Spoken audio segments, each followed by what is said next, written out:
Alright. So, it is about 12 in the morning, March 3rd, I think to be exact. And, I don't know if you can see, out. Just my little Baja. Plowers are out plowing. Pink haze. I don't know if you can see that. Pink haze sits on top of West Bend. Similar because it never leaves. It never leaves like the smell of liquor on an alcoholic's breath.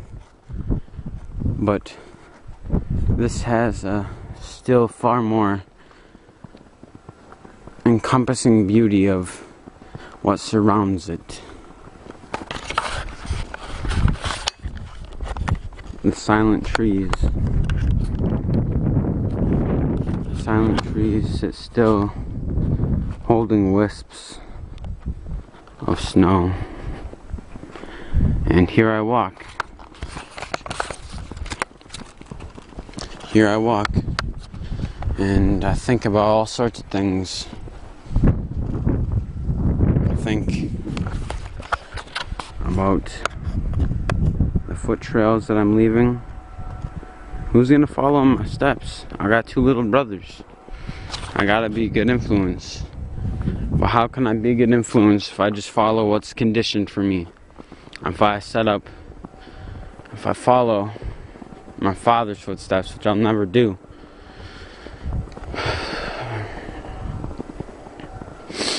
It seems like when we go through our trials and pains that what we need to do in life becomes most clear. And for me, I think it's sharing what goes on inside. And now I don't mean to sound like any other writer, alright? But the reason I've come to this conviction is not just using big fancy words or any compliments I've received, which I receive with much thanks, and I try to be humble about it.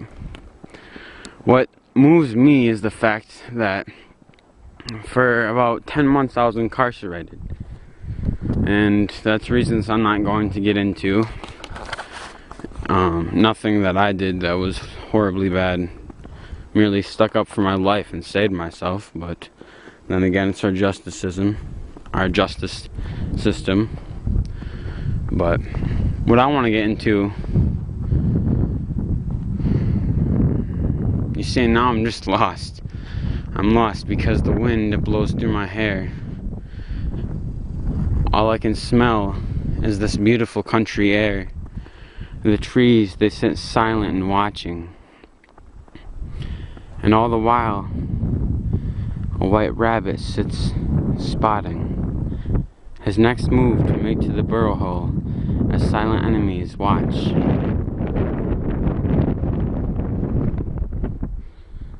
Still houses sit in their night. Lone poets stand and they videotape while recording their voice, trying to recreate and fill the void. Something that's been done long before in ages past. Poets standing at feasting tables, spewing their last. Lyrics about epic kings fallen in battle.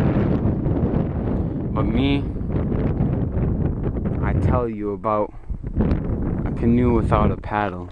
And maybe that's me, just drifting in a river, psychedelic truth. Maybe it's me, the white flag that doesn't mean truce.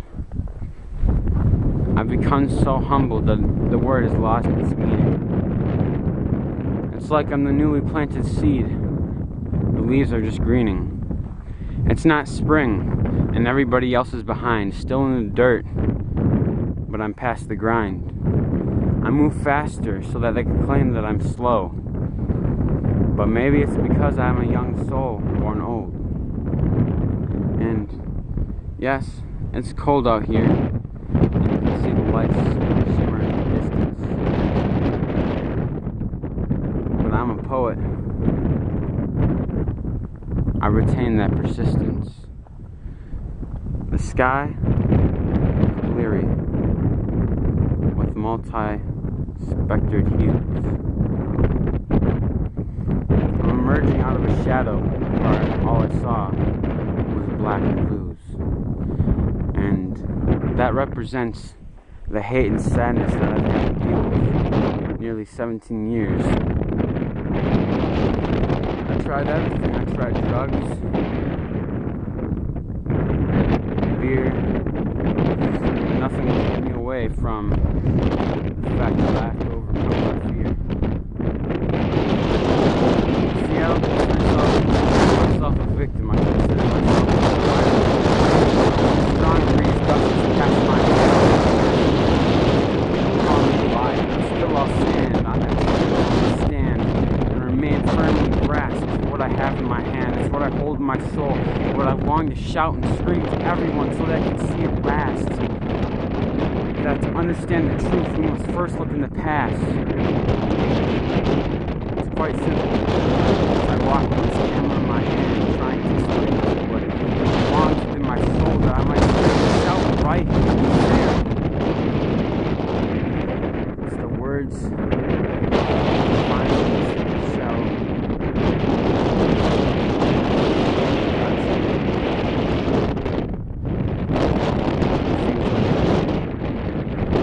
That's what I've been searching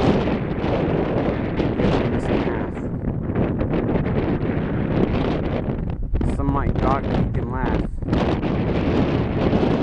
but still I'll hold my staff. I'll stand firm and strong, no matter how many years it might take. Sometimes I feel as if I'm the chalk and life is an empty slate. My words echo boundless through this white horizon. I stand here with the camera in my hand, speaking and deciding. It's a lifelong process that many take to determine what their life truly speaks. But me, I've already found what I need. So now it's my soul. Life is about the conscious evolution of the mind. How you create perception, not how you die. It's about how you live your life, not the moral ethics that religious replaces. It's about the people you make smile, not how many faces. It's the people you go close to, like the sun goes close to the earth in solstice. It's about taking a piece of knowledge to your friend who is a teacher and saying, roast this. Let us dissect this delicacy and taste the morsels of the bread of knowledge and life. Let us take this and slice it thinly with our words, because they are like knives. And these knives I choose to cut bread, not to cut other human flesh, that I may. I know I'm not perfect, but I don't see in black and white, I see in gray. I see both opposite sides of the spectrum. It's in my heart.